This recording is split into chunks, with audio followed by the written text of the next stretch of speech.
Cirrus, Cumulus, and stratus are high-level clouds. They are typically thin and white in appearance, but can appear in a magnificent array of colors when the sun is low on the horizon. When the sun is low on the horizon, these clouds can appear in a magnificent array of colors.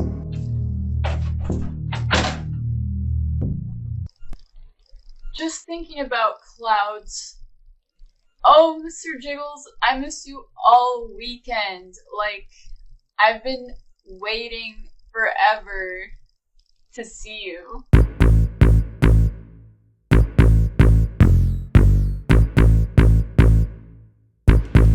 I don't care who they are. Nobody comes to my home with my babies around and shaking guns around without a gun back in their face. That's the American way.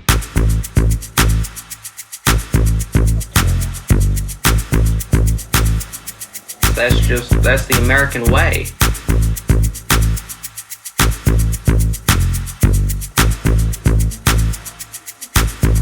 I don't care who they are. Nobody comes to my home with my babies around and shaking guns around without a gun back in their face. That's the American way.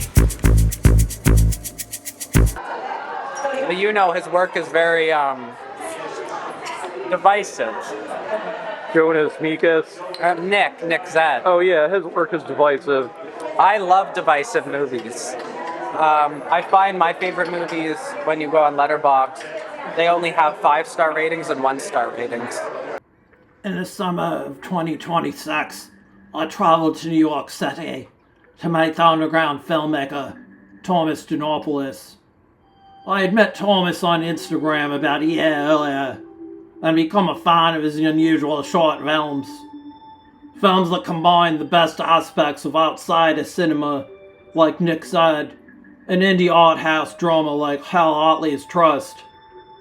As far out as experimental as they were, there was also a grounded emotional aspect and genuine communication that made his films moving in a way that not all experimental films can be. Here's Thomas eating at Donovan's pub in Woodside, Queens, while discussing the work of two of his favorite filmmakers, Nick Zed and Giuseppe Andrews. Your movies all have only 5 stars and 1 star. Yeah, pretty much. Yeah. Nobody in the middle. Nobody has given the wet ones a 3. You know. Like, yeah, but it's definitely more ones than anything. That's more ones, but the people who like it are like giving it like 5, and like that's a masterpiece. And the same thing with Giuseppe Andrews, who I think is like the unsung genius of underground cinemas. Like, people either think like Giuseppe makes like complete garbage, or they think like he is the new genius of our era. What do you think Giuseppe Andrews is doing now? I think he's in a mental hospital. Oh yeah, I think he is. To be honest, he disappeared completely out of the limelight. I mean, he stopped doing movies, like 2015-ish? Yeah, I think so. I didn't like his later work as much. I love the Trailer Park era. His writing. Nobody writes like him. He was by far the most talented as a writer. Technically, like, his movies, like, don't look good. Not they don't look good, because I don't like to pass, like, judgment on that kind of thing, but, like they were just shot on, like, a little camcorder, and, like, highly overexposed, and they'd all star, like, literally homeless people, friends. But the writing he did, he could have been a great comedy. And some of the lines he says, like, I use in my, like, I'll reference. Like, I'll just, like, reference, like, the lines all the time, because they're just so iconic to me. He's like, let me tell you something, son. meditate like a motherfucker. Like, just like that kind of stuff. It's just like stays with you. The kind of lines that he'll write in, and he was, to me, like I don't know. I like when I watch his movies, I'm like always like laughing. Like, it's always like hyper comedy, and like a lot of them don't even have plots. Like, they're just like drawn out scenes of like the streams of consciousness writing he has in his mind.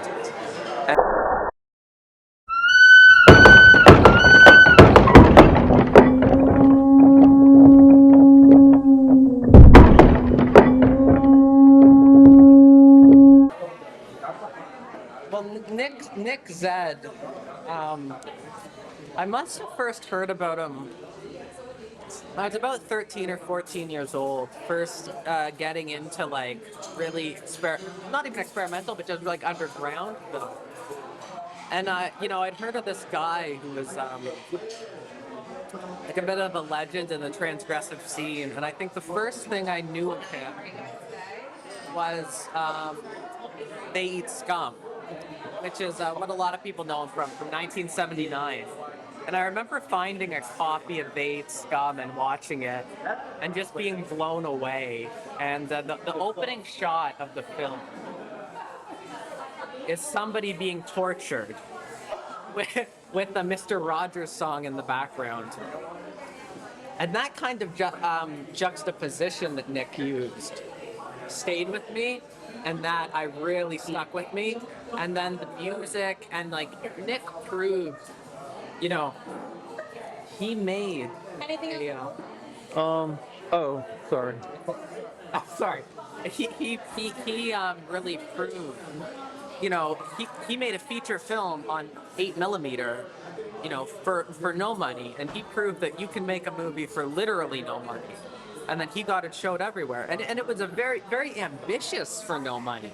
I mean, it's a film about cannibalism, and it stars Donna Death, and it's about the rise, the fall, and then the rise again of a death rock idol. And I don't know, that was really the first of his work that I saw, and I remember just telling my friends like the plot afterwards, like after I saw it. It's like, I just saw this really crazy movie about cannibalism, and like I just started explaining like all these things. Like, what the hell are you talking about? Like, that's so crazy, and like nobody was into it. And then I started watching the shorts, and I just became really obsessed with like the death of Muffin Head and just everything he did, the look that he gave to things. The images would just stay in my mind. So I remember like trying to like show my friends like They Eat Scum, and they're just like, turn this off, like I can't watch this. So I was a big fan of his before I got involved with anything. I was a fan for years, So the way my life turned out is really quite unbelievable. Yeah. Yes. How I became Nick Zed's archivist. Well, it was by accident. For one, I was a fan of his for years, and Monica and I developed a friendship through like Instagram, and essentially what it was that I had reached out to her, and I for months, her and I would just talk about philosophy and cinema and Nick's life, and she'd answer all the questions I had. And like, I didn't really know much about her, but I'd talk to her frequently. And then through there, it would just, I guess she gained a certain amount of trust towards me. From there, I think she gained a certain level of trust on me, because she understood that, I took Nick's work very seriously. And I was a big fan, To me, it was an honor to like be talking with her, like the whole thing was an honor. So then it started simple. Like, there was a copyright issue. She said, "Can you help me get the film taken off of YouTube or whatever?" And so I did. And then something else came up, and I did that. And then she asked me to make a poster. And I made a poster. I was commissioned to do this poster called, and it's Nick, and it says, "Nick Zed died for your sins," And then one thing led to another, and then as the months went on, I just started doing all these things for the copyright and to help. And then eventually she kind of just like, you know what? Okay, well, you're Nick Zed's official archivist now.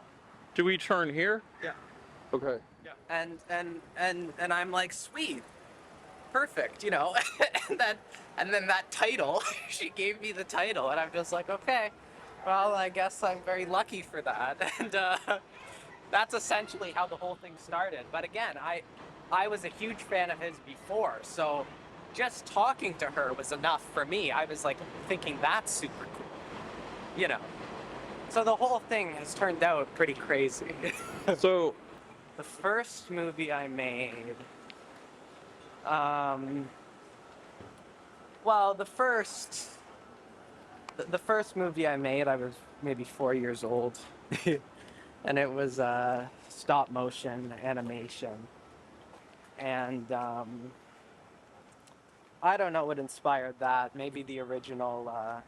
I loved the early Mickey Mouse cartoons, um, the early Disney ones. The Mickey Mouse, you know, Oswald the Lucky Rabbit, and you know, I don't smoke and I don't drink and I don't do any of that kind of stuff. And a lot of people watch my movies and you know, they think they're crazy and they'll say things like, you know, God, like that guy, his ideas are so weird. You know, he probably is drunk or high, and when he's making these movies, and you know, that's really actually just how my mind operates normally. I figured that if I actually started using those things, I'd probably make very normal, conventional films. Maybe they'd be bigger hits, actually. Full Metal Jacket, to me, that's one of the most disturbing war movies. You know, I saw it once, but it's so dark. You know, that film. Actually, it was one of Nick Zed loved that film. Actually.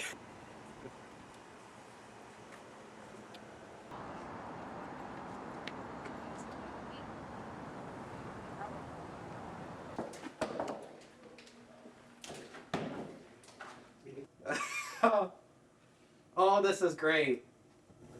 Thanks so much. Get ready for a surreal adventure of a lifetime with Wigwolf's The Wizard of Oz.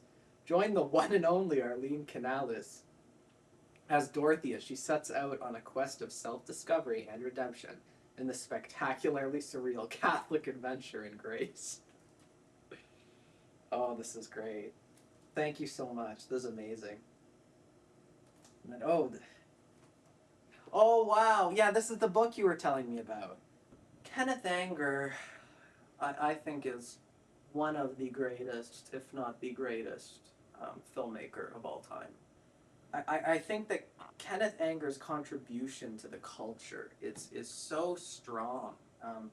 And I'd use the argumentation that many of the things that Kenneth Anger started have continued even in mainstream cinema. For instance, his use of, the ironic use of contemporary pop music really comes from Kenneth, you know, with his film Scorpio Rising, which features these kinds of these Nazi bikers.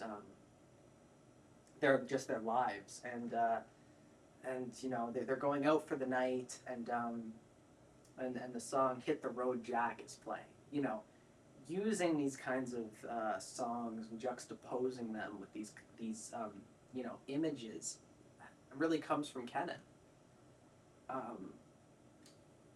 And again, in Scorpio Rising, he intercuts footage of a Jesus movie and with the bikers, and it's really a fascinating way. And I think a lot of my work plays with that, with cutting between different pieces of footage from different time periods, and then somehow having a string to connect them. And I think that it was really Kenneth who probably taught me that. And the way he got the Jesus footage was a church sent it to him by accident, and he kept it and he cut it up and used it for his film. But I think that you know, people like Scorsese have said that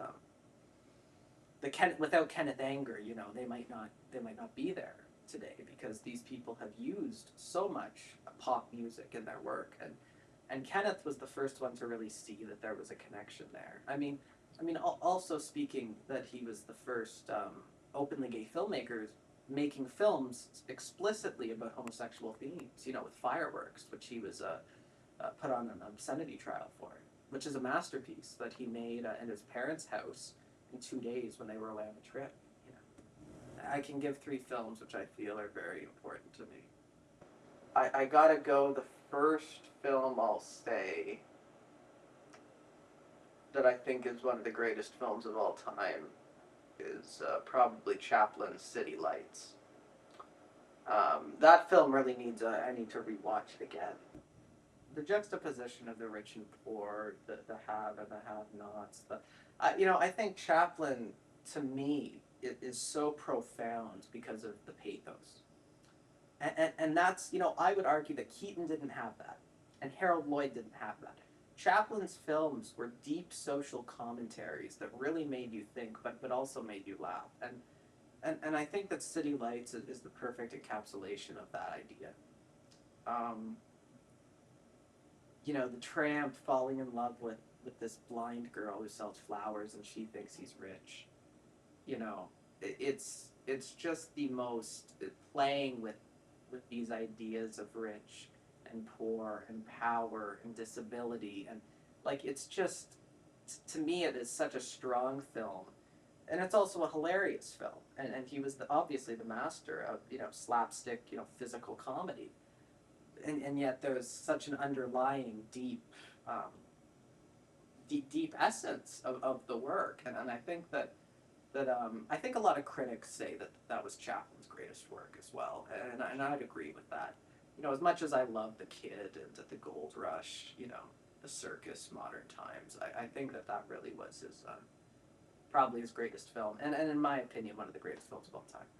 The next film, I would say, Alfred Hitchcock's Rope, and that's just, to me, a perfect. Again, this idea of juxtaposition, you'll find a lot when I'm discussing these types of things, I think. With the premise of the film is these 2 friends murder another friend of theirs named David for the thrill, to see if they can do it for fun. And then they put the body in a box and they decide that the way to end the perfect murder is to throw a party and invite David's girlfriend and his parents and serve food off the box, off where the box in which his body's in. And that film really, that juxtaposition really of the class, the high class, nice expensive party with the champagne, and having something appear so nice on the surface, but then being able to dig deeper and deeper and to see that really there is something deep and sinister within what is really happening. And I think that idea has stayed with me. I also just think it's philosophically an interesting film. I was watching it, I saw it a couple days ago, and just now I was seeing a Nietzschean lens in it. I never realized they mentioned Nietzsche in the work as well. They talk about the Superman, the Ubermensch, and now you're watching it again, and you're kind of seeing these ideas with Rupert, who's played by Jimmy Stewart, who's a philosophy professor in the film, and I think that a lot of that film has kind of seeped its way into the way I work and the way I think. Finally, this is a lot coming up with 3. I could use different films for different things. Breathless by Godard, obviously, was a huge inspiration on me. The way that he shot, his use of jump cutting, obviously was big on me when I first saw the film. I was about 13 years old. So I tie 3rd place. I don't know, that film, as far as features go, Nick Zed's They Eat Scum, which I saw when I was 13, 14 maybe.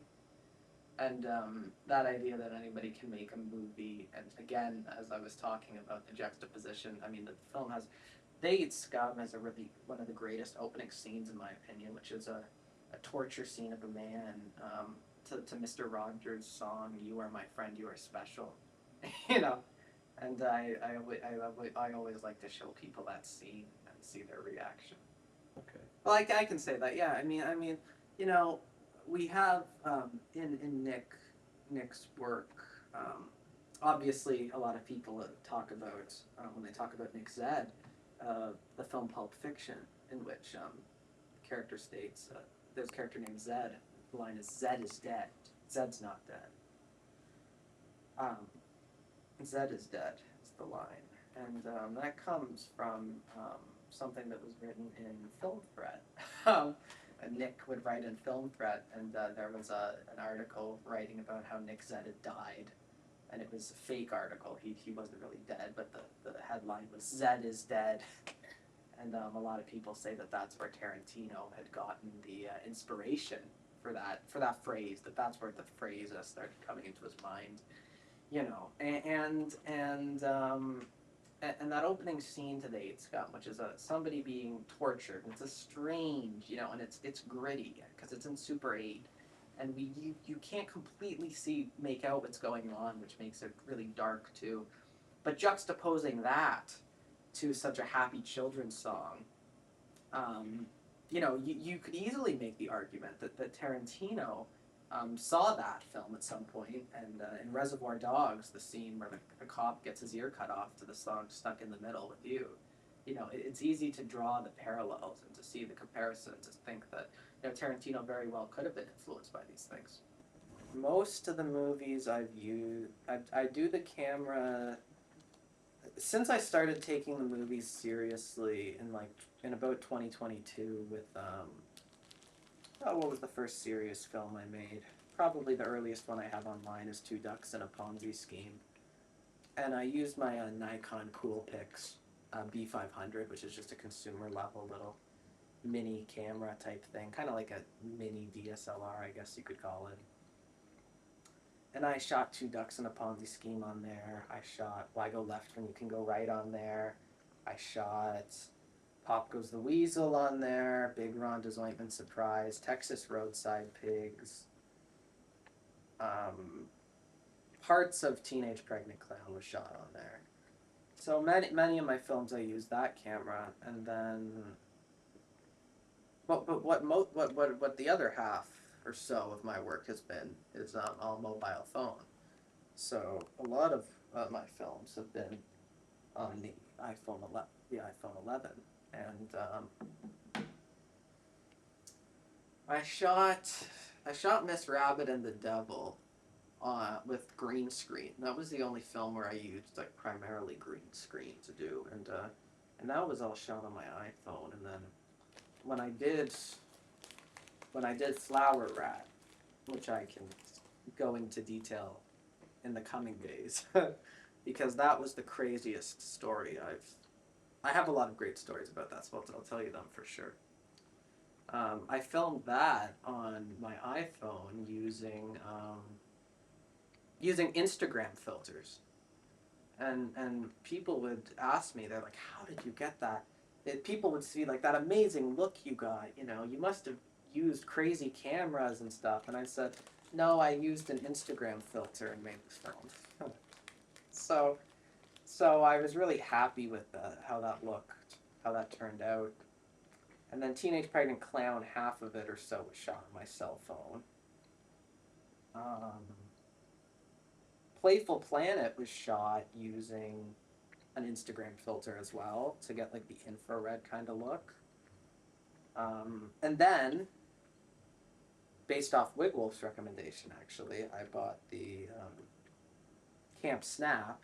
And then my new film, which will be premiering tomorrow night, Santa Claus Will Save Us From Our Sins, was shot entirely on the Camp Snap, which is an interesting type of a digital. It markets itself as a digital Super 8, which gives a very interesting retro type of look. It's more of a toy camera, but I really liked the look that it gave, and now I'm working with that a little more. Here, the legend is here. Everybody, I can't believe my eyes. The legend is here.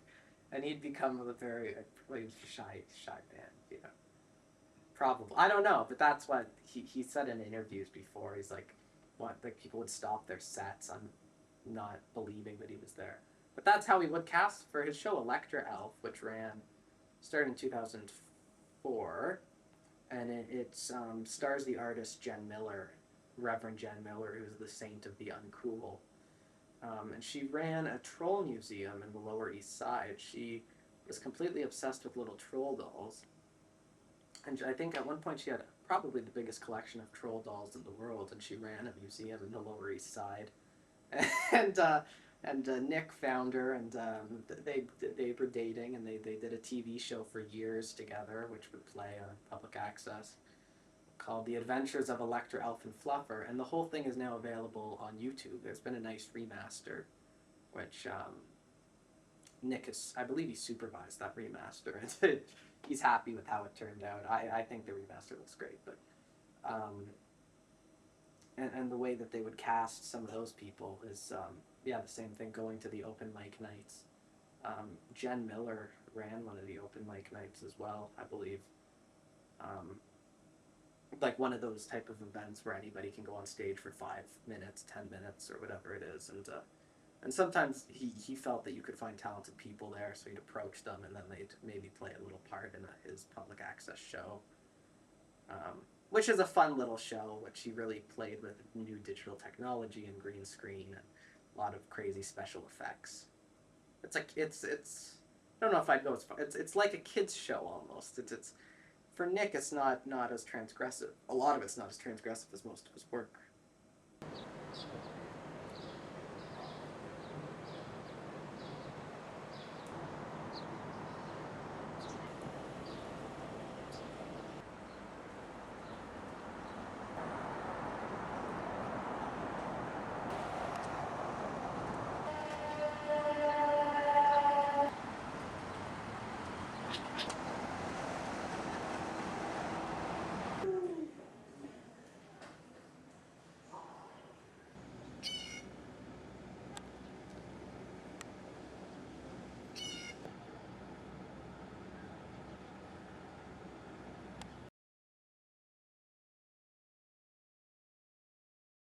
Maybe walk to the garbage can and then I'll follow you. Oh, so you're following me from behind? Yeah, I'll walk backward.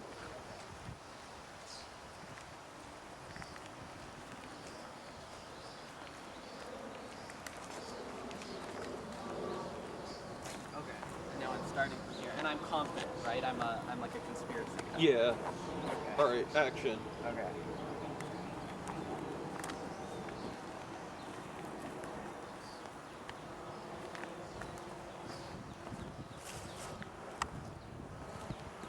Do you need the lines? Yeah. All right.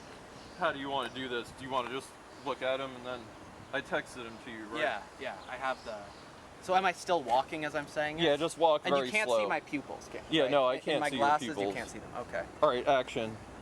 I think we believe in the specter of organized evil. The warned Maury, it's Maury, right? Yeah, Maury. I don't want to say Mary. You know. All right. Should we try the first part? Yeah. All right, and I just meow after all your lines, so I'll cut to him. Okay. All right, so. Your cousin Larry, it wasn't a suicide. They killed him. Maury warned him. The things I was telling you. Wait a second. I didn't get the line right. Okay. All right, so.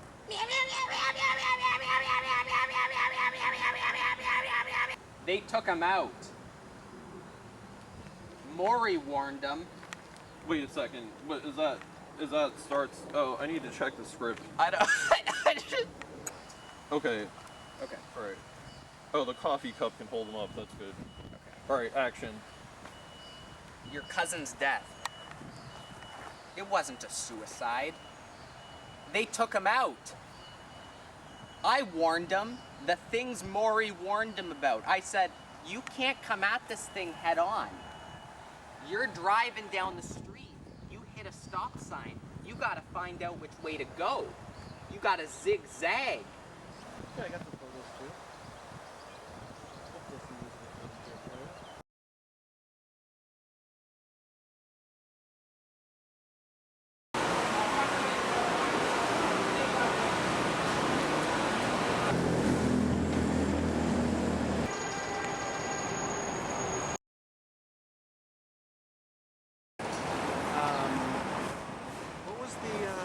Spielberg movie. Where's Pizza Boy 1? Where's Pizza Boys 1? There's going to be an open screening at the Millennium Film Workshop, which is one of my favorite theaters for underground film. And I'm going to be presenting my new movie called Santa Claus Will Save Us from Our Sins, which is a movie about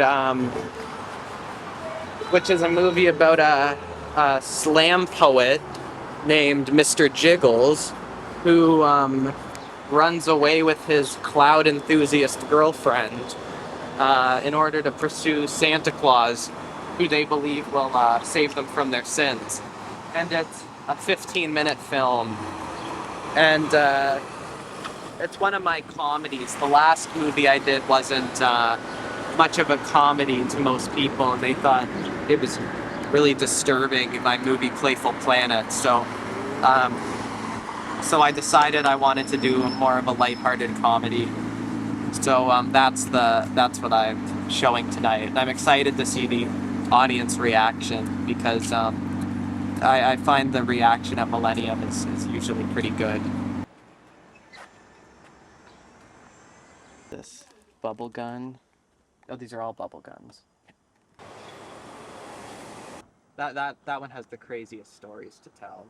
Flower Rat was a movie that I consider like the first movie that I feel got me like somewhat noticed in the underground world, I guess.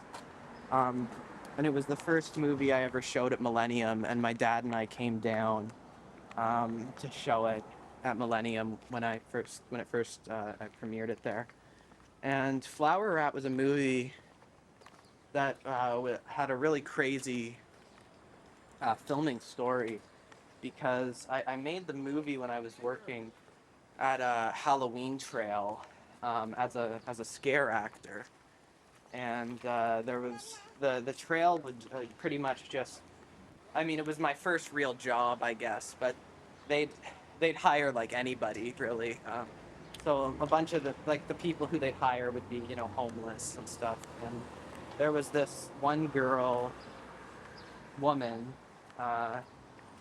who I was friends with there, and I would spend a lot of time with, named Sarah, and she was like 29 when we did the movie, and she just had an interesting essence about her, and she was very bubbly and always like super happy and bright, which was interesting.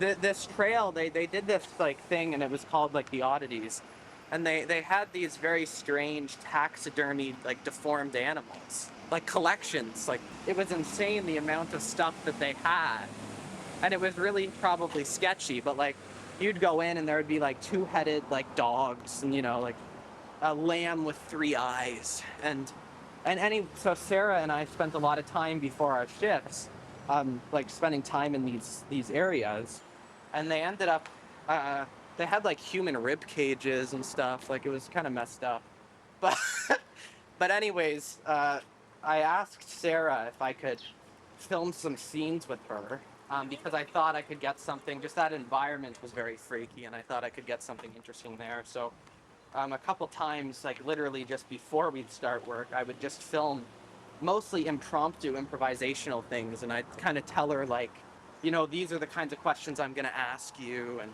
then like I'd give her a mannequin head, and I'd say, like, I want you to play with this mannequin head, or I want you to talk to this doll, like just like that kind of stuff.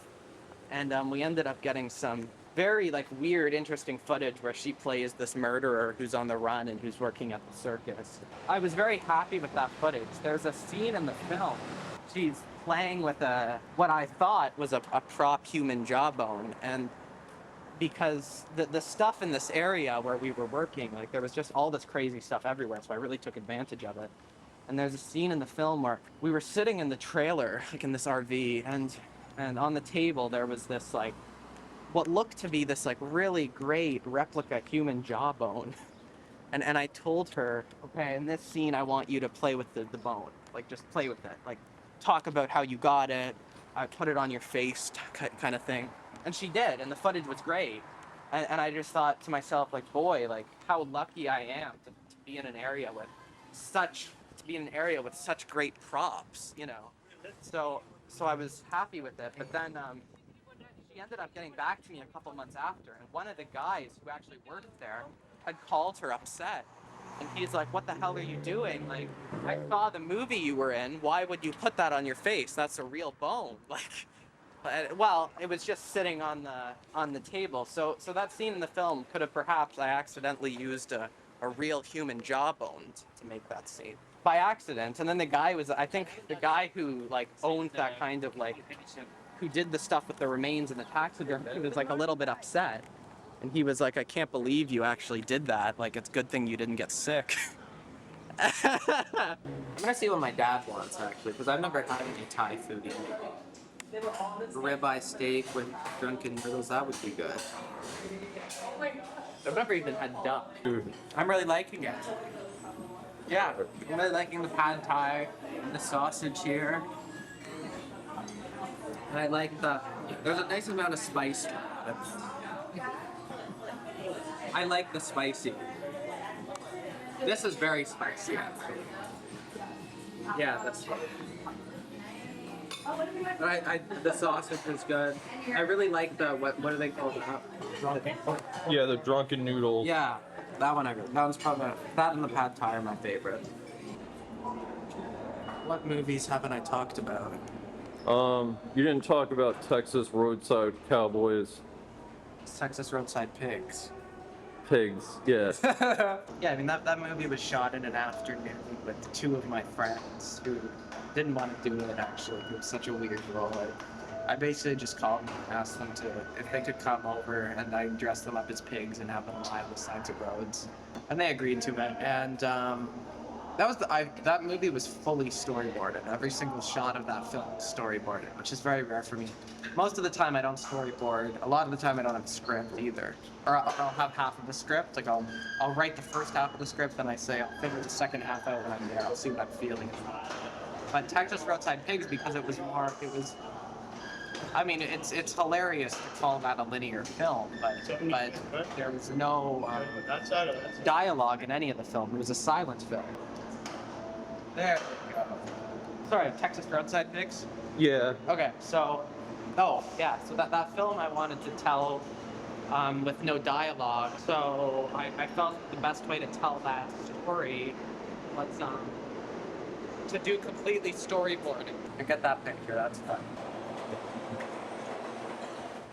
Now we're going to the Museum of Moving Images.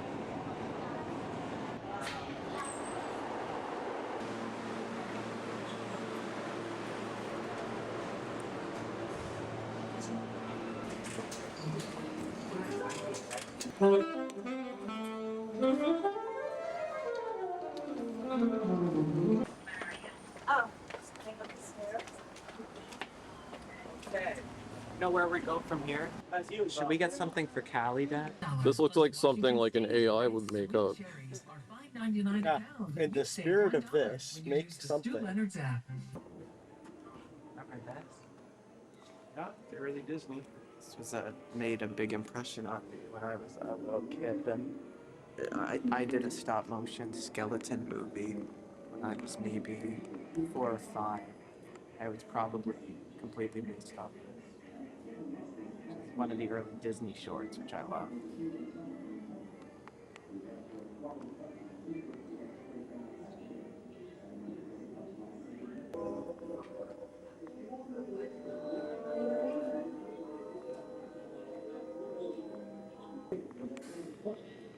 This is the life. This is my happy place. I think it's the Beatles' Hey Jude in reverse. Are you not gonna let people hear it, but just describe it to protect them? Like Grizzly Man? Like Grizzly. When he won't, he only listens to it. Herzog listens to the audio of the death to me, Treadwell, and he tells was it the girlfriend? I don't know. sister. He says, never listen to that, throw that tape away. So.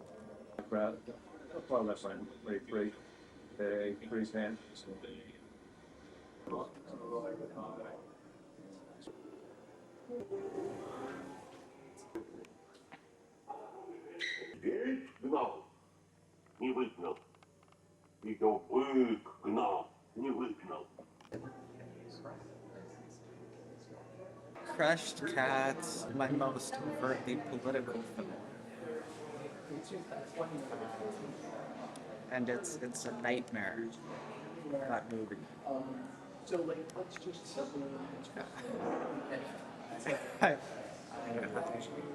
I play a little cat boy, and there is a color-changing authoritarian leader with ugly hair interspersed with footage of Nazis. And that's all I'm going to say. I think it's a movie that has to be experienced for itself.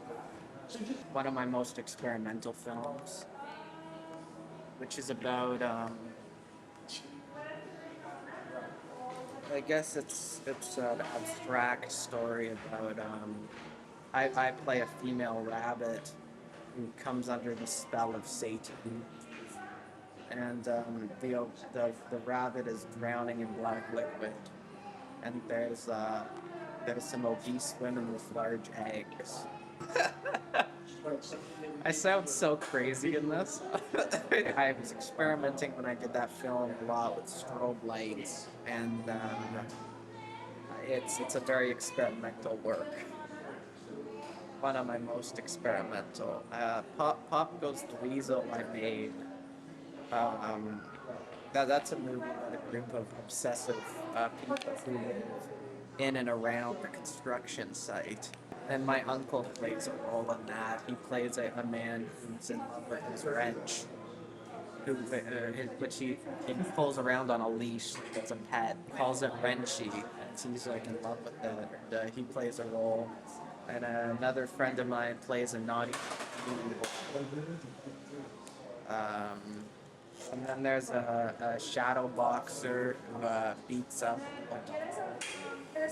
And it's a 10-minute film. It's 10 minutes, but I mean, you told me it was your favorite of my movies. Yeah. So did the filmmaker Kelly Hughes. Said it's his favorite of my work as well. Kelly Hughes is the filmmaker who did these great post-cinema of transgression works. And he really, he did a great public access show called Heart Attack Theater. And he made a parody, a VHS parody movie of Twin Peaks called Twin Cheeks.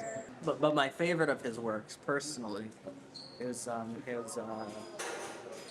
he made the first ever zombies in drag movie, which is called La Cage aux Zombies, which is zombie drag queens. And it's a fantastic surreal movie, which is on his YouTube channel. It's from the 90s. He made it. Where did the birds go? Where do you think the birds go in the winter when the pond freezes over? They fly south. Well, we just happened to be walking around Barnes & Noble when we found out that John Waters is doing a discussion in a couple minutes at 6 o'clock, and now it's about 5:58. So it's funny timing being here. So we might stay a little bit and see what he has to say. Do you want to film it when they come out? I can film it when they come out. I'm looking at a Keith Haring book right now. Oh. Pizza's really good.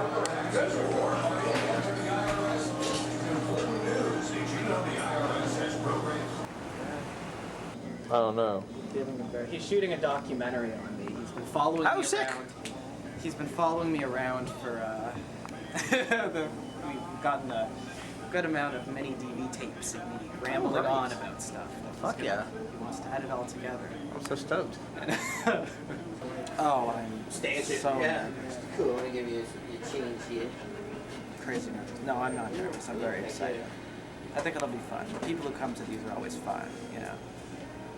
I think it should be Appreciate good. it. Oh, that's a cool church. Is that like a Secret Veritas thing, or like? It's like a Bauhaus sort of. Yeah. Yeah, it looks like that, like It man, looks like man with a movie camera. Yeah. Yeah, I didn't piece that together till now. Yeah, cool church. Yeah, it does look like that. So I Huh? picked it up recently. Yeah, neato. Yeah, thanks. Wow. Nice. Yeah, no, it gets some play, thankfully. A stack of found footage, 16mm in the corner. My first job at a university. Still playing bands, but it's just film school was such a pisser because they didn't tell you anything except like make thousands of dollars to make a movie and get a producer and have everyone wake up at 5:30 and hate their lives for making this thing they don't care about. And I'm like, it didn't work for me at all. So I had to get into hanging with bands, and they had like better ideas, and I started doing visuals for bands, and that got me back into doing video. Yeah. Well, kind of been a full circle then. Yeah, That's yeah, a cool. little bit. He was there. Okay, great. We That's were a fine. couple feet away from him because they said you guys need to move out of the way. The talent's coming through. The talent. Sweet. And then John Waters and Ricky Lake. That's cool. They were both there. It just so we had no idea of the event. We were just at Barnes. That's cool. We were literally, Hairspray reunion. yeah, we were literally walking around Barnes and Noble. They happened to be there. That's sick. Union Square. Yeah. So it was like the weirdest like. Did you stay for whatever the event was, or was it like a reading, or like what was it? No, we came here. Okay. Excellent. But yeah, we watched a little bit. You know. How do you look? Huh? How do you look? He looked fine. Good. Looks great in photos. Yeah. No, he's good. He's 80 now. Yeah. Yeah. He didn't look like, on Jeff's doorstep or anything. No, he didn't have a Pretty good. cane or anything. Quite robust. Well-pressed suit, No paint. shirt. Wow. Yeah, no, good. it looked classy. Yeah. Yeah. He's pretty healthy. Amazing. Yeah, he's healthy. Like he looked good. He looked fine. That's good to hear. Yeah, It's fucking just- A. National treasure. Yeah. It can appear in a magnificent array of colors when the sun is on the horizon. Possibly, no, the world's big. All New York City, at least Brooklyn anyway. This is, we are a nonprofit arts organization. We've been in existence since 1966, and during all this time, we've been providing various services to moving image artists of all kinds. We have equipment that can be rented, including analog video cameras, 16mm and Super 8 cameras, editing equipment, rigging, lighting, sound stuff. That if you get a membership here, you can pick it up like you're going to the library, which is unheard of. It's unheard of, and we offer that, and no one else does. We we have filmmaking workshops. We do screening opportunities. We have exhibitions in the Millennium Gallery over here. Opening next Friday, we have a really cool exhibition called Boy Mode, curated by Sam Blumenfeld. It's going to feature works by Damien Gong, Machine Yearning, Du Kim, and Jung Shik Lee. Really amazing, immersive video stuff, multi-channel works. It's going to be really super awesome. I put the gun up to his mouth and tell him, he asked to pay. Nah, he ain't a cool sissy. You don't want to get him pissy. You better hide him from your missy. You know he gets kissy kissy. Cause I'm a king. Wow, that was incredible. Oh my god, like, I love how you just put it together. Why they're gone all the time, like, they're just disappearing from my life. I know you feel neglected. And maybe, I was thinking about this. La, la, la, la.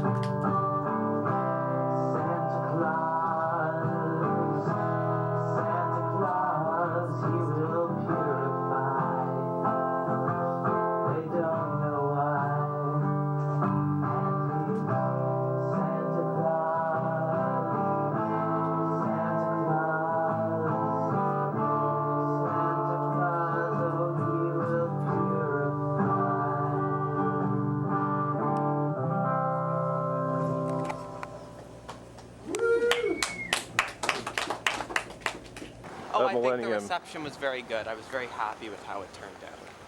Not as many people there as last time we were there. But the people who were there were good. And you know, a handful of people did stay the whole, how long did the screening go? 3.5 hours or something? Oh, and I'm wearing my Kenneth Anger pin now. It's a comedy, so I was happy they were laughing at it.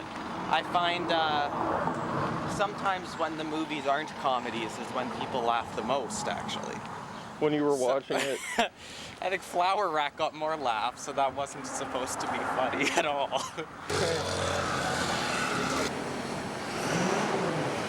I'm trying to look natural.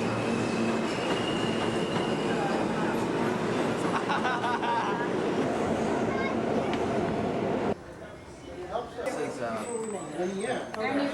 Mr. Brainwash and his it's a great documentary about how he started called Exit Through the Gift Shop, and it details how he got to know Banksy. Yeah, and he writes books under the name J.R. Hamantashen. That's true. Although I wasn't sure how much I wanted to identify myself. Oh, okay. These are all the early Duchamp works, before his more conceptualist phase, and they're more just his kind of, I guess you'd call them abstract paintings. Stashing a little beard on the Mona Lisa, and then it essentially she has a hot ass. So, and there's much of his work I think is comedy in that sense. It's very ironic. Like, I mean, Why Not Sneeze? We have right here, this piece. Marcel Duchamp and Man Ray had drag personas, and they would sometimes dress up as women and photograph each other. So I think that's Duchamp as his female alter ego, which is very interesting because he was doing this. You know, this was 1923. This piece. This is his only film. Still, like, but I was in, like, before junior high school. I mean, of all the Have you finished it? The book? No, not the book. My favorite of that first book is the last story. The last story. Yeah. Okay. What's that one about? I don't want to spoil. Okay, yeah. It's called. I don't even remember. I wrote this so long. That came out a long time ago. 2011 or something. 2011. Yeah. I think it was the last story is called "There Must Be Lights Burning Brighter Somewhere." Yeah. Elvis reference. Oh yeah, that is an Elvis reference. I like that one a lot. So it might be hard to like. So the book, it's kind of the first collection's kind of interesting because it was written in different parts of my life. So some of them to me are like more not juvenile, but then some of them later were written when I was a little bit older. So that Sorrow one was written when I was a little bit older. So I feel like it's like not more mature, but I feel like I like that. Yeah. Well, that one's very, I don't know, the sense of unease in that one, I felt particularly strong. I appreciate it. So there's a podcast company called Chilling Tales for Dark Nights that reached out to me to publish a bunch of the stories, to buy the rights to a bunch of the stories. Oh, wow. And that was the one they read, and they liked it, and they reached out to me. And then after that, that one was... That was partially based, so like that guy who has the retina. Yeah. I have an attached retina too. So oh wow. So the doctor in that story was based off my real life. But yeah, it was kind of like my fear of going blind. Yeah. No, that one was very freaky. I appreciate it. Thank you. And then the twist at the end. Yeah. I loved There's a Parasite Inside Your Brain. Yeah, I like that one too.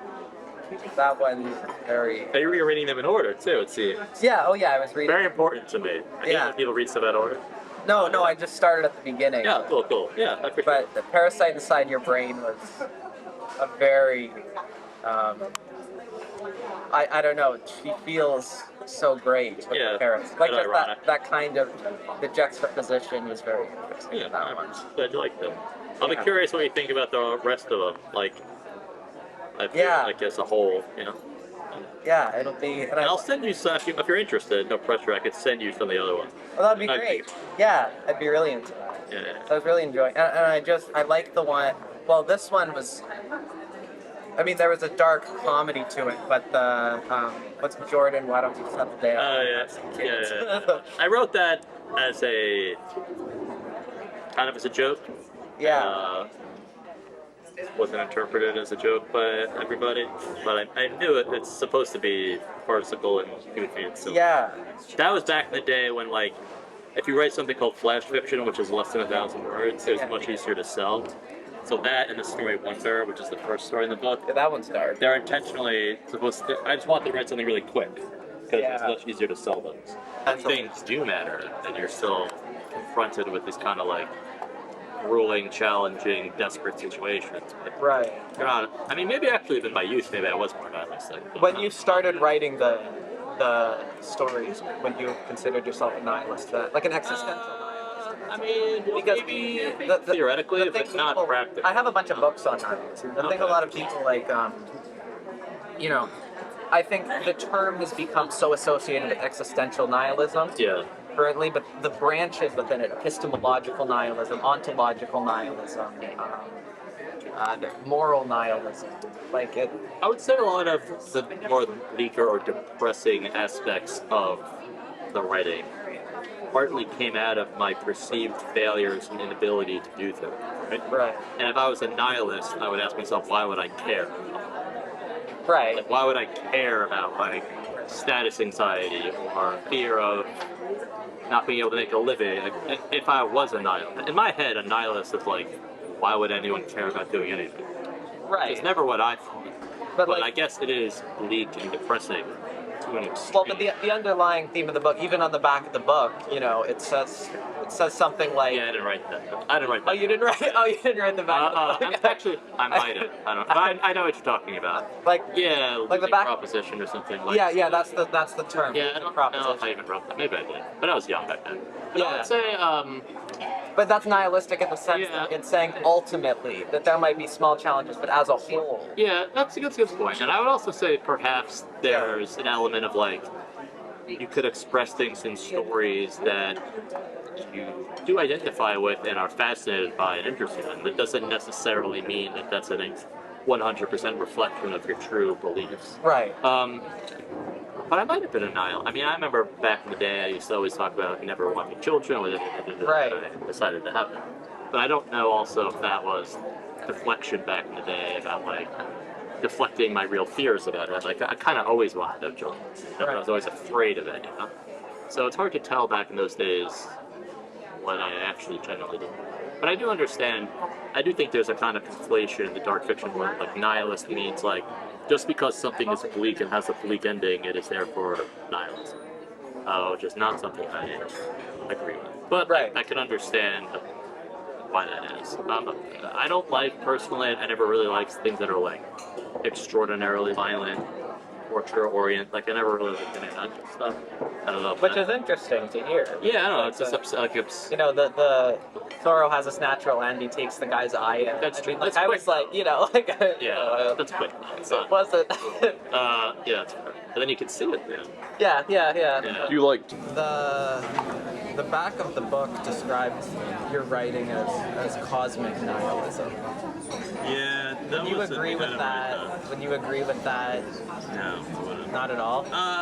Cosmic nihilism. One, I'm not even really sure entirely what that means. I do find, I mean, I'm a big fan of H.P. Lovecraft. Right. In terms of like, actually, I'm more interested in him as like, not a person, but like his writings, and I'm a huge fan of him just as a character and personality. Yeah. Cosmic nihilist. I don't know. It's hard to say. I mean, maybe when I was 27, I identified with that. But I never. I don't know. I told myself. So when I was growing up, I was always very, very, very, very afraid of being like homeless, basically, like being poor. Like when the first title I was considering for the book was Status Anxiety. It's not a very horrific title.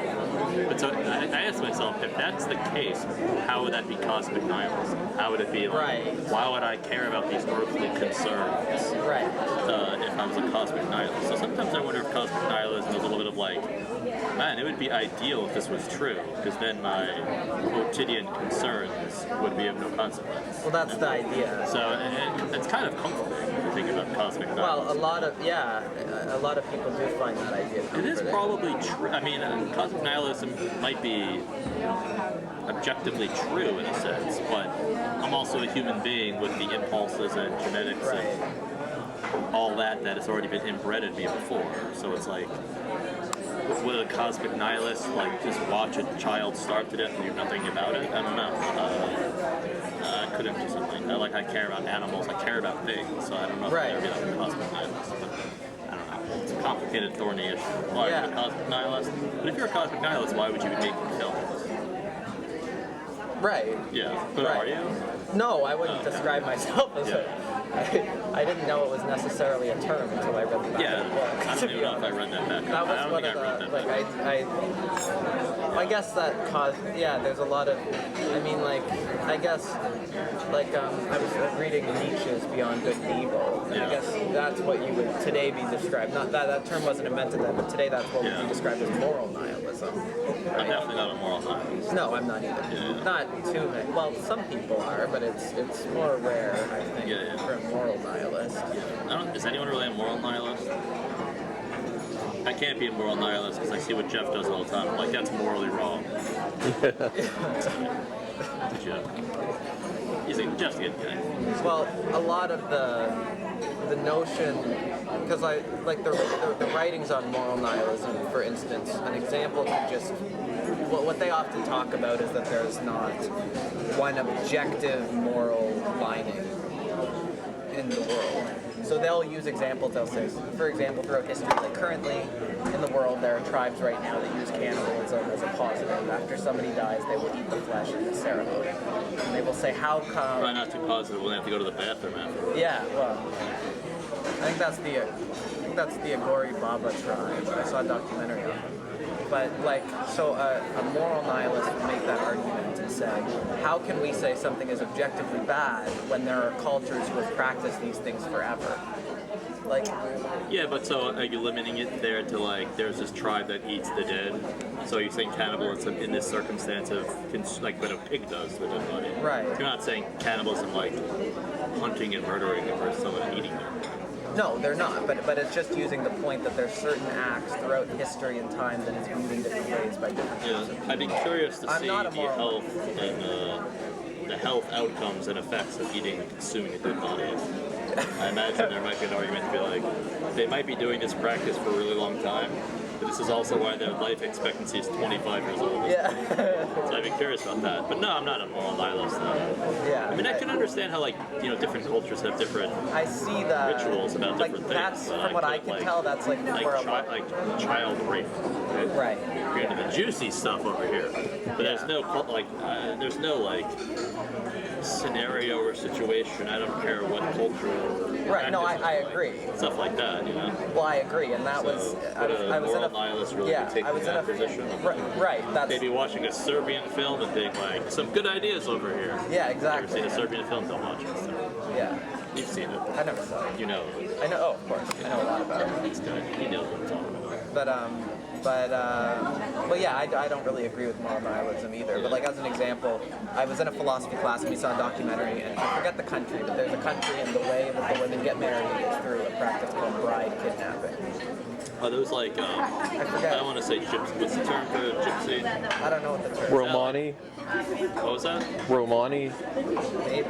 Gypsies are Romani people. Is that where they go and they grab a woman? They're yeah. The way that you get married in this culture is you find a woman on the street and you quite literally kidnap her. They have the family members tie her down in the car.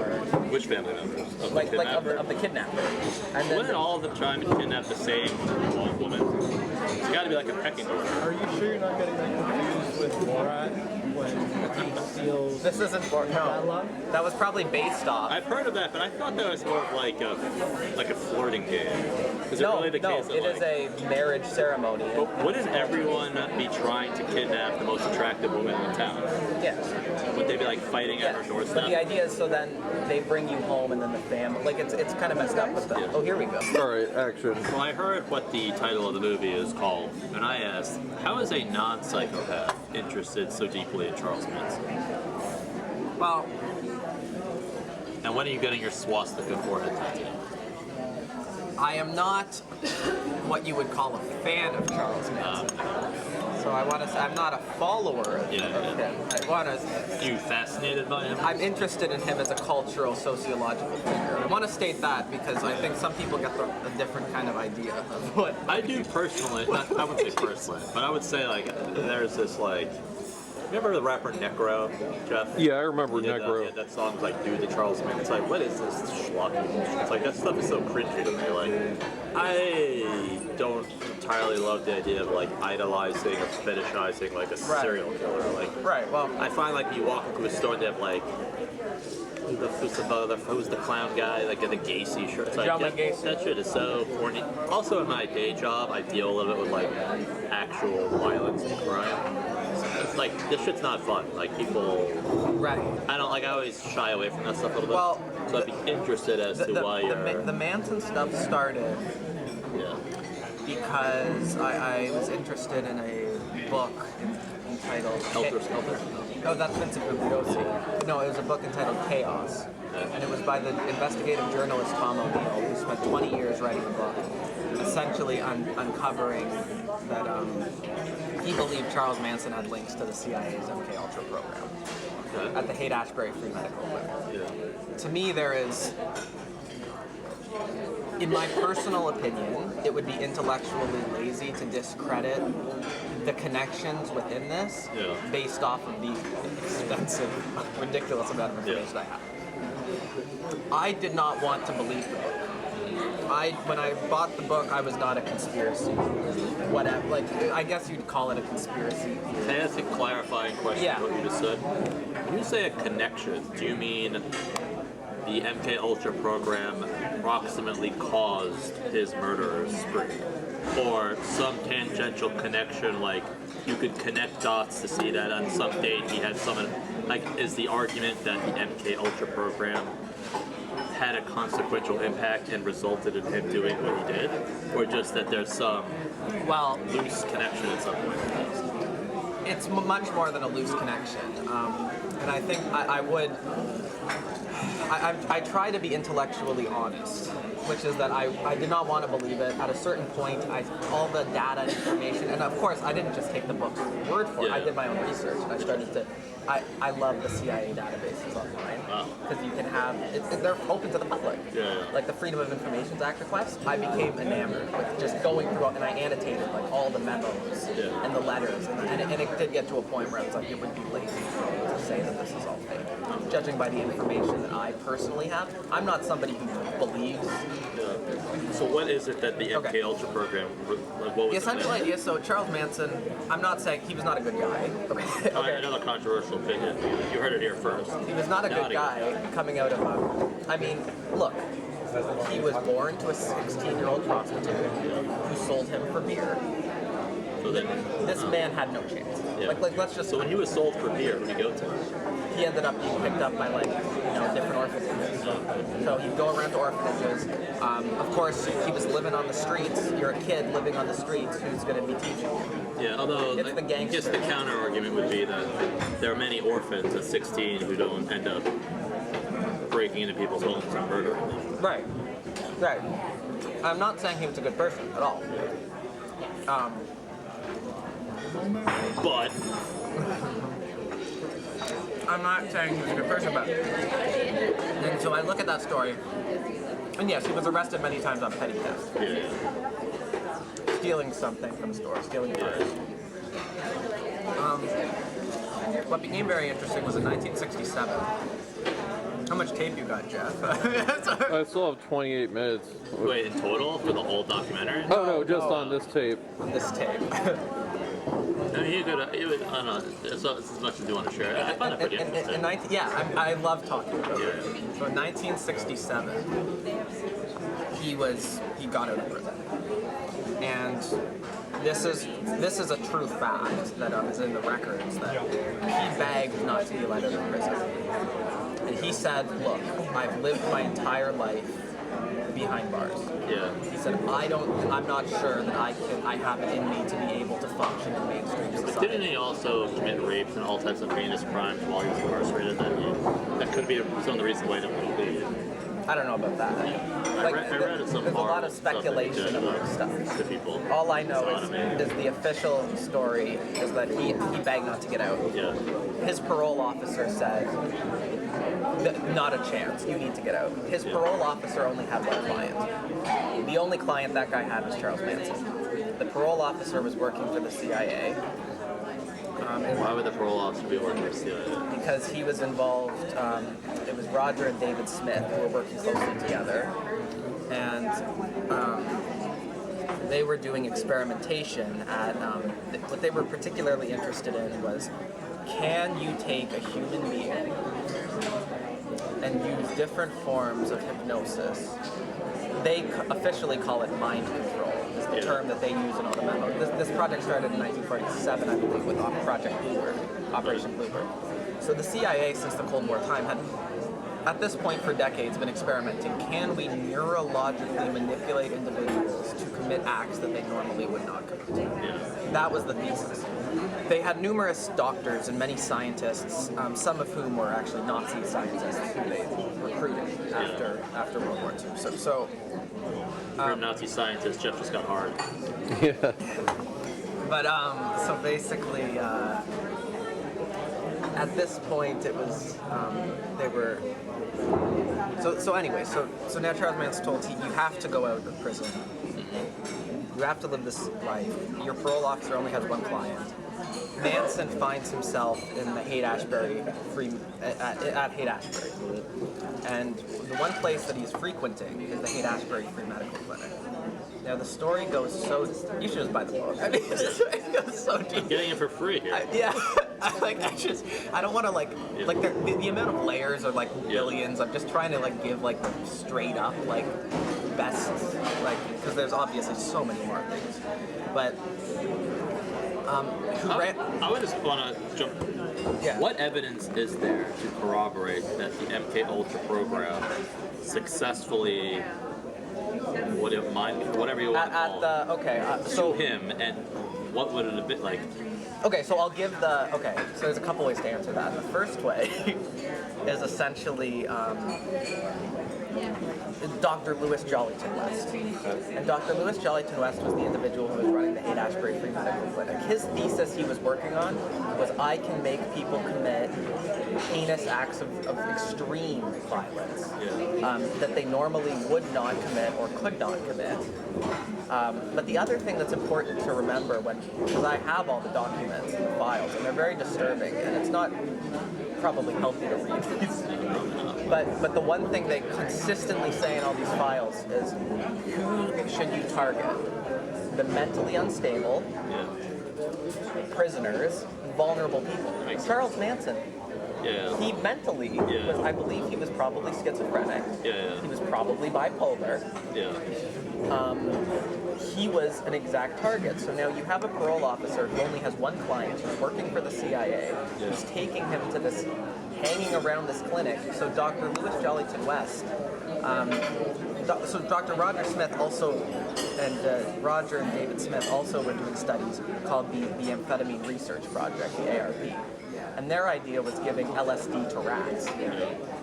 And they were studying the idea of, can LSD essentially create a cult-like figure to people if you can find them in spaces and create a cult-like figure. The fact that Manson was around all these people at this time, and he happened to be, by the way, when he got out of prison, he could barely read. And somehow the official narrative is that within 2 years, he had successfully done mind control on all these girls who thought he was God and would follow him around. This is a man with, zero education. Is the idea that the MK Ultra people also got to the girls? The idea is that, yes. And there's reason to believe that too, because the girls, so some of the girls got arrested hours away from where Charlie was. They went on a weekend trip. And they got arrested for having sex with boys, underage boys. Yeah. And in the court, Charles Manson, it was found out that these girls were there. Charles Manson's parole officer quit for the day. He went up to this, I have all the notes, I don't remember exact names, but he went up to this, to the courthouse and essentially said, these girls cannot be charged. They know Charles Manson. Immediately all the girls were released. And that's official. That is the police.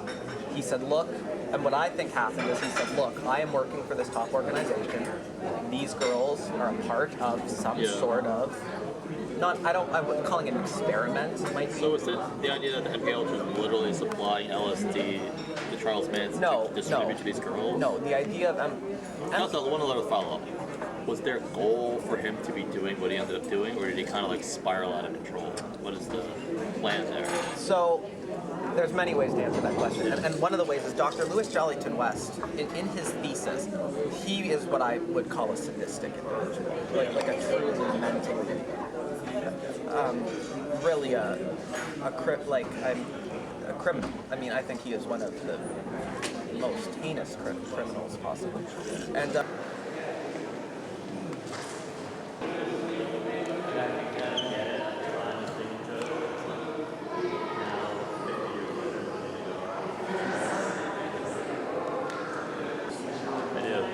what do you think of this type of art? Fucking dog shit. I was gonna say, definitely. I know. I don't like that. I mean, I would say I respect the, like you said, the absurdity. Yeah, I like that. I would say I could respect the joke at the time, but then the idea of 60 years later, people coming in an art museum to be like, let me take a picture of the urinal. Like, I get it as a historical significance, right? But the actual artwork itself, I'm kind of like, all right, dude, I get it. Edward Hopper generally. Yeah. I've been in the Edward Hopper museum. Because there's an Edward Hopper, you know, the loneliness, the isolation. So what this artwork actually reminds me of is the short story writer Dennis Etchison. You know Dennis Etchison? Yeah, I've heard of him. Yeah, have you ever read Dennis Etchison? No. You read him? He wrote The Dog Park. He wrote, I think They Come Out at Night. Hear about that? I'd recommend you check it out. It's like, you know, sparse, lonely, depressing, ambiguous. Not sure what the situation here is, but it kind of gives you that like forlorn, ominous feeling, which I find reflected in his work, which is a lot of like gas stations in the middle of nowhere, kind of strange encounters in the middle of the park, kind of loneliness, isolation, feelings of like a lack of connection. In my head, I always connect Hopper and Dennis Etchison. Naked last time I first read him, I was like, Really? That's kind of insane. Well, the kid's only 18. Right. But dude, like, I don't. He said he was watching Road that made it when he was 8. Wow. Yeah, it's one of my favorite movies. Still, So have you seen the movie of Naked Lunch or no? I never watched the movie. I love the book. It's Cronenberg. It's Cronenberg. Yeah. I should watch Cronenberg. It's not his best. I always thought, like, when I read the book, that, like, I didn't think a movie was necessary. Right. It's not, I don't know, I felt like the book just said what needed to be said, because it's not a story. Right. I did the same thing with the City of the Red, whatever. Yeah. It's just kind of random stuff. Yeah. Which is why it's weird to me, like, to have an adaptation. Right. But can't really do it. No, it's not a story. It's definitely not a story. Like, there's, like, themes. Like I think Soft Machines is, like, all about...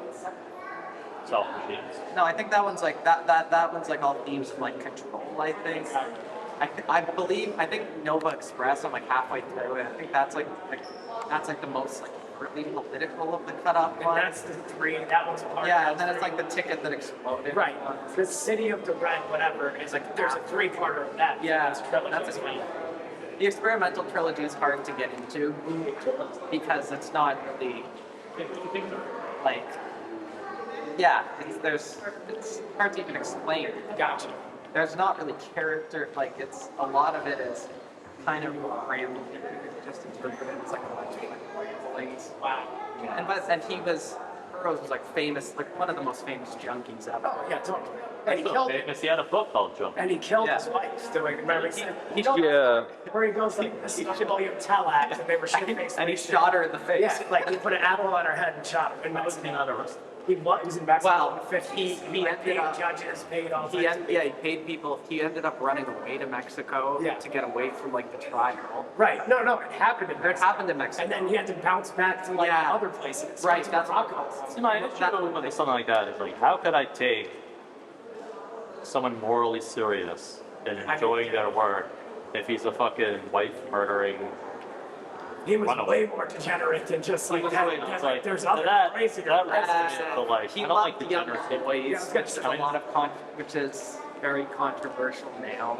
I mean, even back then, not just now. Back then, it was controversial. I mean, young is in like 14. That is young. Which is still young. It's way too young. Yeah. It's like, but I don't know. He wasn't a great. You got him here advocating for pedophilia and Charles Manson on video. His end of his career. As his father looks on distraughtly. This is gonna be like NC-17. Yes. Yeah, I've never been a Burroughs. I've never been a big I think he's a fan great of that writer. movement. Yeah, no, that's the thing. That's why it's hard to explain. Yes. Enjoy the writing. Great writing. It was collage. I don't think he's the best. Well, I don't think he's a good person. Yeah. Sorry. I thought you said he's a collage artist. In elements, he was. With the cut up thing. Yeah. But like the City of the Red, what is it called? City of the Red Knight. That's it, City of the Red Knight. Well written. The writing was like amazing. I consider but it it just very kind of doesn't go together. It's non-linear. It's all over the place. Gotcha. There ends up being no point to it. Yeah. You know what I'm saying? It's kind of just good writing. Yeah, I'd agree with that. Yeah. Well, yeah, we're going to Stan Brackage's The Art of Vision. Who's that guy again? It's 4.5 hours. It feels like 3.5 hours. I've heard of that one. I've not watched it. It always comes up on lists for like underground. It's like it was a big influence on the 90s Lower East Side movie scene of like somewhat realistic depictions of like young kids, younger people of the Lower East Side. Wait, It also so has to that. would that count something like Hurricane Streets? You know, that's in the Lower East Side, and that's got like, it's got Brandon Sex in the Dirt in it. You know who that is? Yeah. It's in Empire Records. He's in it, Edie Falco's in it, and it's kind of like fucking Goonies or something like that, but in the Lower East Side, rated R, you know. Well, I like that. It's good. It's then he made Wendigo. He made a bunch of Yes, I know about Wendigo. the last winter. It's kind of like a Svengali that produces a lot of horror movies now. So do you ever wish you were making still making movies? Whatnot. And the other one was balls deep in it, right? So we're talking about MK Ultra, we're talking about aliens, we're talking about all this crazy shit, Stonehenge, and then the guy who had kind of came at me was like, well, you'll never really know, so like, what is even the point of researching all this shit? And then the other guy jumped on it, what the fuck are you talking about? This is like the truth, fuck you. And I was kind of like, shit, that dude's right. So like, ever since then I've been like, it's probably all happening, and who really gives a fuck? Stonehenge? Well, nobody really knows where it came from. Stonehenge, you know, like, it's these blocks, no one can pinpoint exactly who and what put it there. Yeah. It's kind of like the pyramids, where, but the pyramids we know, Egypt, but how did they move the blocks? Blah, blah, blah, blah, blah. Aliens, obviously. That's my opinion. No, I'm into conspiracies that I'm interested in hearing. I like real ones, like the JFK one. I like real ones. Like the JFK one, there's a lot of meat there. MK Ultra. MK Ultra's a big one. That's pretty real. That's the horror movie about MK Ultra. I'm just watching. No. Like a found footage film. You know what I'm talking about, Jeff? No. Yeah. I don't know. Are you talking about The Guest? There's some interesting ones on that. Dan Stevens. I only really like 9/11. Dan Stevens as The Guest with Micah Monroe. But you never looked into Kennedy? Well, yeah, some of that stuff, but I'd say if you go to They're not Dallas, Americans. I got you. Cheers to my Canadian brothers. Who killed Douglas Ford? yeah. Wasn't it heart disease? No, but the Kennedy one's crazy.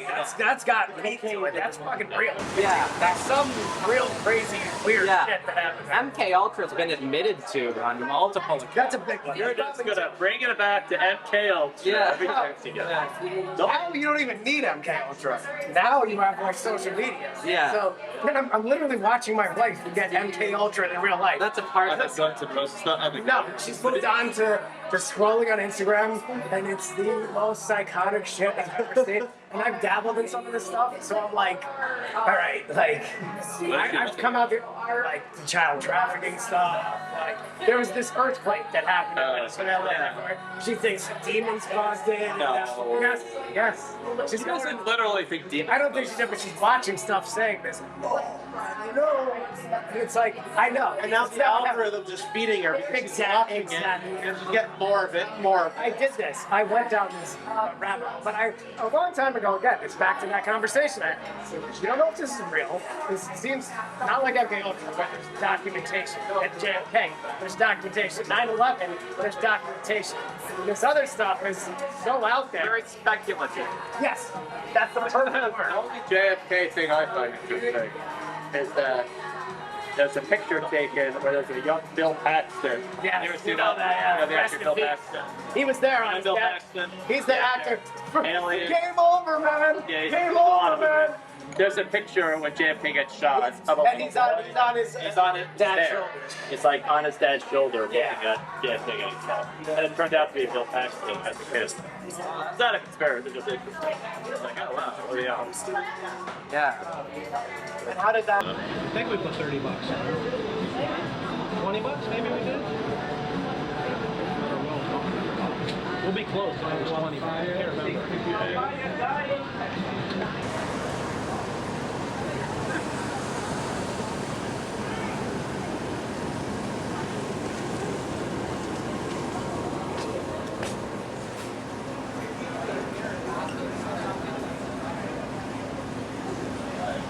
An email. I'll tell you what I think about the second half. Yeah. Give me an email if you want. I'll give you a free copy. Oh, you're the best. Thank you so much. I haven't sent them yet.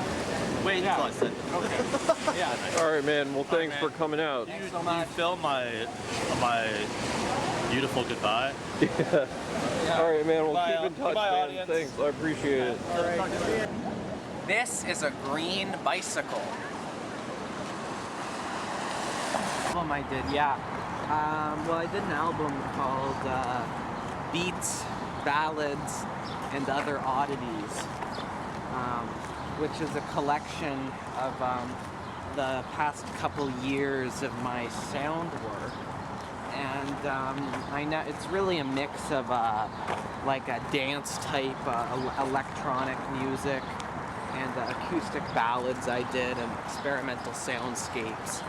And a lot of the music in my album was actually taken from the work, the music and the sounds in my movies. And what happened was I ended up one day, I looked through the past couple years of material that I ended up having. And the amount of material I had was more than I thought. There was a lot of finished. You want to go this way or that way? We actually went the wrong way. Oh, which way? But what I was saying was, so yeah, a lot of the work, I never thought that I'd release an album or anything like that, but I started going through the amount of material that I had, encompassing the past couple of years of stuff I'd done. And it was a good amount, actually. So I started to finish up some tracks. You know, a lot of them I'd spend a couple hours on a track and then I'd, you know, forget about it and put it away and I'd never listen to it again. So I had years of that. So then I kind of compiled the best of and I put it together. It's 18 songs, it's about 41 minutes. And the other thing is now it's on most major streaming platforms like Spotify, Apple Music, Amazon Music. What are other big ones? I don't know. So- Tidal? I don't think it's on there. Yeah, it's on Tidal, I think. Oh, it is? All right. I think it's on Tidal and Deezer, and it's on a bunch of that kind of stuff. So I was really happy with how it turned out. Hey, we're all doing what we can. But if if you want money for people with minds that hate. All I can tell you is, brother, you have to wait.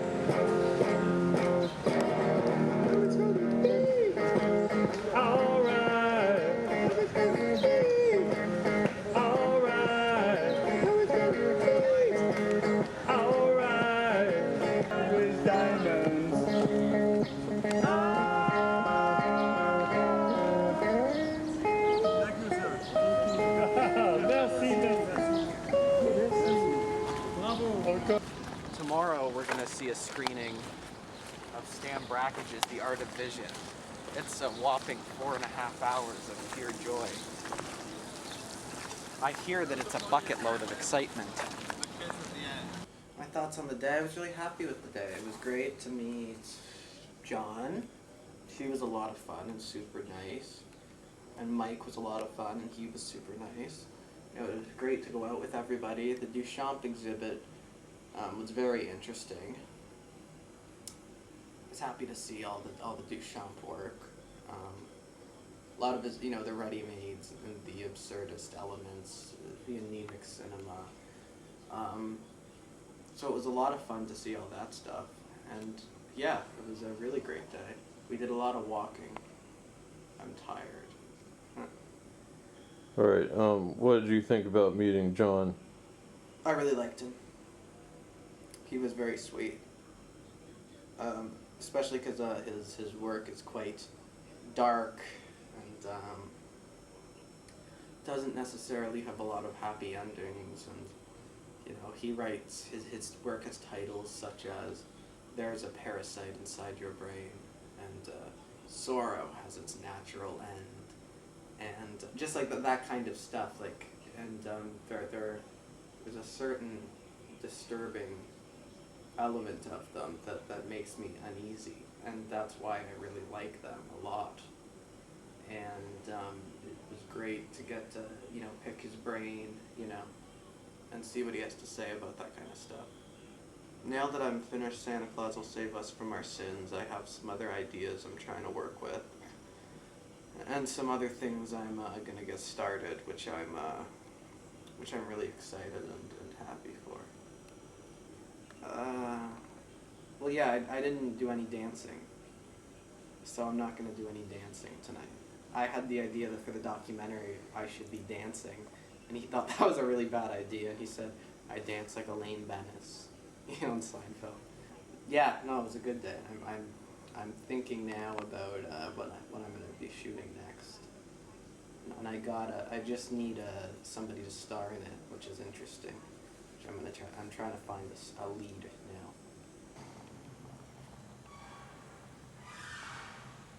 This is Thomas Dimopoulos here at the Anthology Film Archives. Founded by the late great Jonas Mekas, who many of my acquaintances were very close with.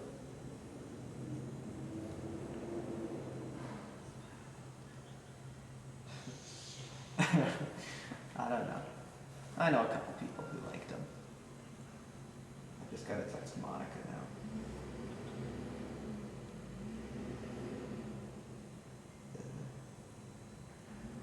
now. All right. Is this going in the documentary? Oh, it's your documentary. You can decide. We're going to go see Brackage's film, 1967 work entitled The Art of Vision, which is a deconstruction, sort of like an extended cut of his 1964 piece Dog Star Man, which is personally one of my favorite works of all time. I've seen it many times. But this is more of a rare work. I believe it's a 16mm print we're going to be seeing today. So I'm very excited because this is a difficult film to find. Stan Brackage's The Art of Vision, which is a 4.5-hour epic. We just went at the Anthology Film Archives, founded by Jonas Mekas, which I probably already stated in an earlier me talking to the camera. I think that watching this work in contrast with the shorter cut of the film, which is 1964's Dog Star Man, is very interesting. Particularly what I thought, well, the first very obvious note is that this film is far more carnal There's a lot more bodily fluids and a lot more nudity than the original Dog Star Man. The second thing is regarding the recurring motif. The recurring motif in this film of what I felt to be some sort of Christian sacrifice. When we have the disheveled mountaineer appear many times throughout the film as a Christ-like figure, then juxtaposed with the iconography of the church windows. And Brakhage physically paints the film red, which to showcase sacrifice. Consistently in these recurring images of this man, and then contrasts it with the iconography. So I thought that was a very interesting comment, I guess. Brakhage has claimed that all of his work is about birth, sex, death, and the search for God. And I think that's perhaps most evident in his work. So yeah, I felt the movie was a bit long. You know, Brakhage I'm a big fan of, though. I mean, maybe 270 minutes, you know, was a long runtime. But you know, it was great. I mean, it was a really fun trip, I think. From you know, we came in and we went around, you know, the streets, and we did Donovan's the first night, and then, you know, we filmed my scene in the movie, Gayness of the Breath. And then we went and we did Millennium and a great screening, and then we met JR and Mike, and we did MoMA, and then today we did Anthology. You know, I really think it was a great trip. I wanted to